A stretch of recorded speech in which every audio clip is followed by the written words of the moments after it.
Oy, ganda gabi. Kamusta? Tagal-tagal na tayong walang istoryahan na parnikat ako yung may istorya sa inyo. Pakinggan mo na. Ikaw na may karakaisi. Patikar na. Ari, saglit lang. Pakinggan mo. Gawa lang. Ako'y merong kilalang magkumpare na mahigpit mga magbabarik. Sadyang hindi nag-iiwanan. Sadyang sila lagi magkasama sa barikan.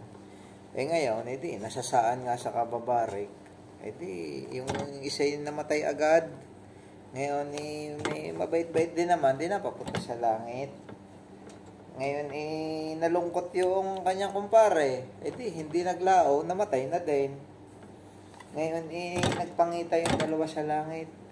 Nung nakita nung naunang namatay, sabi, pare, kung may dala diyan, talagang hindi nakakalimot. Yung pala may sukbit nga sa likod na bilog si Loco. Nakalusot kay San Pedro.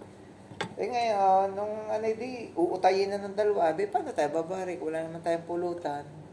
Nakita yung nakahapon yung manok na San Pedro. Di turo-turo nung isa. Wala na tayong problema. Ayan, gulping sarap na pulutan na yan. Ay, manok na San Pedro. Nakaantabay pala si San Pedro. Di nagalit. Kayong dalawa, pati ang aking manok ay pagdidiskitahan ninyo, itatapon ko ngayon sa impyerno. Di yung dalawa karakay laglag sa impyerno. Ngayon yung nasa sa impyerno na, yung pala dala pa rin itong si Bilog. Ang problema pa rin hanggang doon ay pulutan.